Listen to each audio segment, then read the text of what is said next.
علی رسول اللہ اما بعد۔ والد محترم حضرت مولانا حبیب الرحمن فاروقی صاحب حفظہ اللہ کی طرف سے مجھے حکم ملا کہ تو نے جنازے پہ پہنچنا ہے۔ میں ان کی طرف سے اور مدرسہ دارالتوحید و سنہ کے تمام طلباء اور اساتذہ کی طرف سے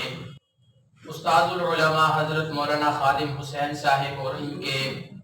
بیٹوں کے سامنے اظہار تعزیت کرتا ہوں۔ میرے چھوٹے دو بھائی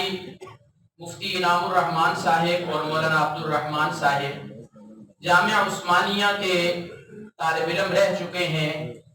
اور یہ ایسے طالب علم رہے ہیں کہ ان کی محبت دیکھ کے مجھے معلوم ہوتا ہے کہ یہ ایک فرمانبردار شاگرد ہیں۔ کہ 4 بیٹوں کی پیشانیاں دیکھیں، وقتاً فوقتاً ملاقات ہوئی تو تھوڑا سا تصوف کی لائن میں بھی ذوق ہے، تو میں نے ان کی پیشانیوں پہ نظر ڈالی تو ان 4 بھائیوں کی پیشانی پہ مجھے سیماہم فی وجوہہم من اثر السجود نظر آیا۔ اور پھر میں نے اس پہ غور و فکر کیا کہ یہ 4 بھائی بڑے نیک دین کے ساتھ جڑے ہوئے، اس کی وجہ کیا ہے؟ تو پھر ہم قرآن کے طالب علم ہیں تو قرآن سے آواز آئی کانا ابوہما صالحا، ان کے والدین اصل میں بہت اچھے ہیں۔ میرے پاس الفاظ نہیں کہ میں حفظ الرحمان صاحب کی اتنی باتیں اور ان کے اوصاف سنے کہ میں ان کی باتیں اور ان کے بارے میں کچھ کہوں، لیکن جب میں آج گھر سے چلا، میرے ساتھ چھوٹے 2 بھائی تھے، ہم 3 ہی بھائی آئے، گاڑی چلا رہا تھا میں رستے میں اور سوچتا ہوا آ رہا تھا کہ یار ایک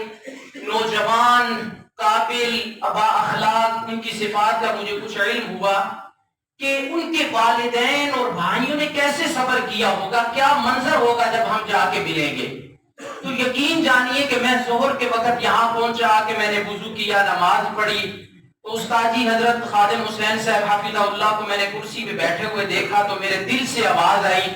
کہ جن کی نمازوں میں اور جن کی زندگیوں میں ایاک نعبد و ایاک نستعین ہو، وہ ایسے ہی صبر کیا کرتے ہیں۔ اللہ رب العزت مرحوم کی مغفرت فرمائے، ان کے درجات کو بلند فرمائے، سب کو صبر جمیل عطا فرمائے۔